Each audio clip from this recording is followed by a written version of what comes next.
They thought he was just another man to humiliate. A crowd watched as officers laughed while dragging him across the cold pavement, treating his pain like entertainment. Cameras caught everything: his bruised wrists, his calm eyes, and the smirks on the faces of those who were supposed to protect. No one expected him to rise again, let alone return with a presence that would make the entire courtroom fall silent. But within hours, the same man they mocked would walk through polished wooden doors dressed in authority they never imagined. And their laughter would disappear forever. For most of his life, he understood what it meant to be judged before he ever spoke. Growing up in a quiet neighborhood on the city's edge, he learned early that some people saw his skin before they saw his humanity. Still, he refused to let bitterness shape him. He focused on education, discipline, and building a life grounded in dignity. His dream was never fame or recognition. It was simply to create change from within a system that had hurt people who looked like him for generations. He became a scholar of the law, studying late into the night, not because it was easy, but because every page he turned felt like one step closer to justice. His mentors admired his dedication, yet even with all his achievements, he was no stranger to the sharp sting of profiling. He had been stopped before, questioned before, assumed guilty before, but he always carried himself with quiet strength, knowing that the fight for respect was often invisible. On the day everything unraveled, he was heading home after a long day of preparing for an important hearing. The streets were busy, the city restless as usual, and nothing seemed out of place, until blue and red lights flashed behind him. The officers approached with an energy he recognized, the kind that came not from duty, but from assumption. Moments later, he found himself pinned down, mocked, and treated like a criminal without a single question about who he was. To them, he was just another arrest. But what none of them knew was that the man they shoved into the back of the patrol car had a position waiting for him the next morning, one that would place him above every person who had laughed at his pain. The hours following the arrest felt heavier than the metal cuffs that had dug into his skin.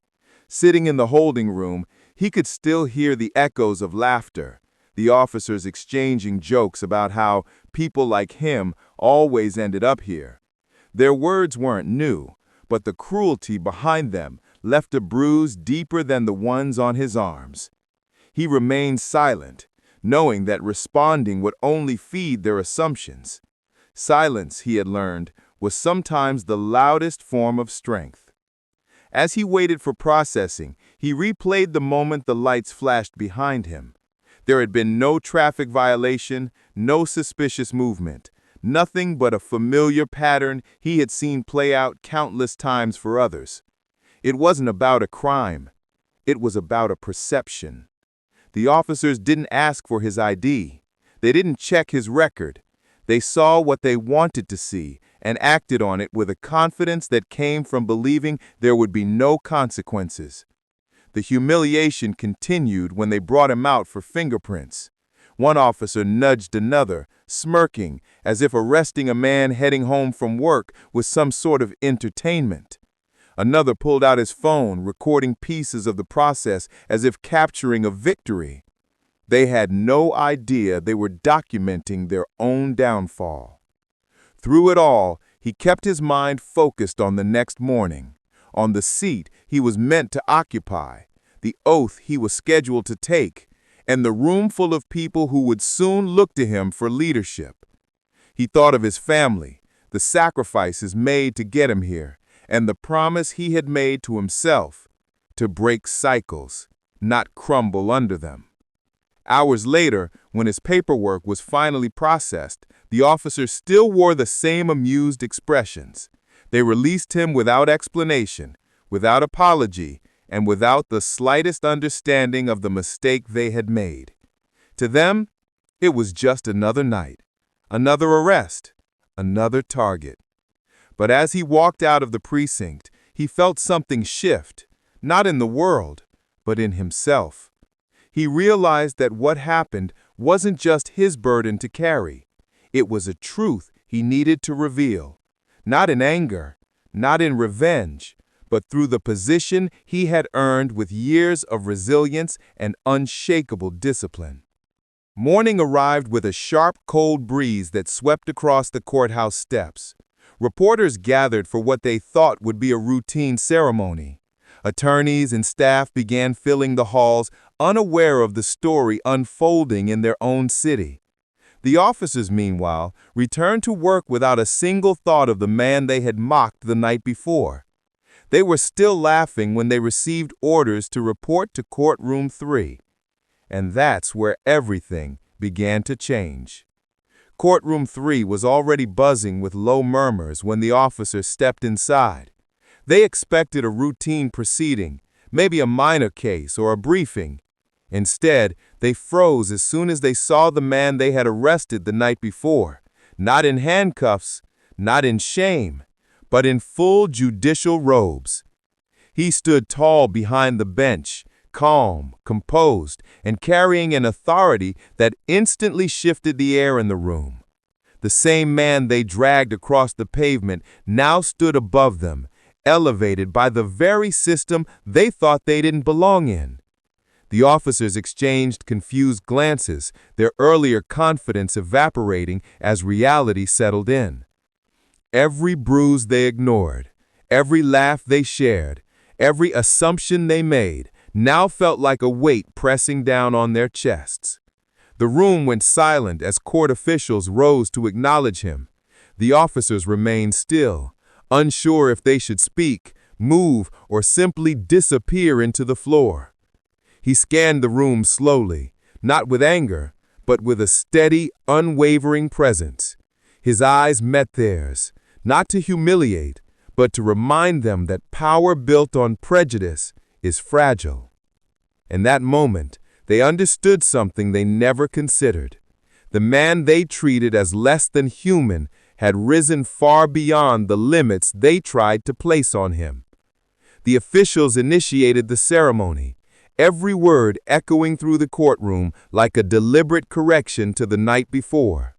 As he took his oath, the officers watched the transformation they once tried to deny. This wasn't just an appointment, it was a reckoning. When the final words were spoken, he looked toward them. No bitterness, no triumph, only a quiet, piercing truth. The same system they had misused was now placing accountability directly in front of them. The officers stood frozen, realizing that the man they had mocked now held the authority to judge their actions. And in that silent collision of past and present, their laughter finally died. When the ceremony ended, the courtroom remained unusually still. People sensed that something meaningful had unfolded, something larger than a single appointment. He stepped down from the bench with the same calm dignity he had carried the night before, but now the weight of the robe on his shoulders felt different. It wasn't just a symbol of authority. It was a reminder that every step of his journey had led him to this moment of quiet justice. The officers who had mocked him lingered near the back, unable to slip away unnoticed. For the first time, they saw him not through the lens of assumptions, but through the reality of their own actions. Their badges felt heavier, their silence louder. They had expected their laughter to go unanswered. Instead, they now stood face to face with the living proof that their prejudice had blinded them to a man who had worked harder and stood taller than they ever imagined. He didn't approach them out of anger. He didn't need to. His presence alone was enough to hold them accountable. As he walked past, he carried no resentment, only purpose. Because the power of the moment wasn't about revenge. It was about revealing the deep cracks in a system that allowed such injustice to occur in the first place. Word of the incident spread quietly through the courthouse, then through the community. It sparked conversations about profiling, dignity, and the assumptions people make in a single glance. Some who heard the story felt uncomfortable. Others felt inspired. Many felt challenged. Later, when he sat alone in his chambers for the first time, he allowed himself a single deep breath, not because he had won, but because he had endured. He knew the road ahead would still be difficult, but he also knew that change, real change, often begins with moments that force people to confront their own reflection. And for the viewers listening now, the question hangs in the air. How many people have we misjudged simply because of what we thought we saw?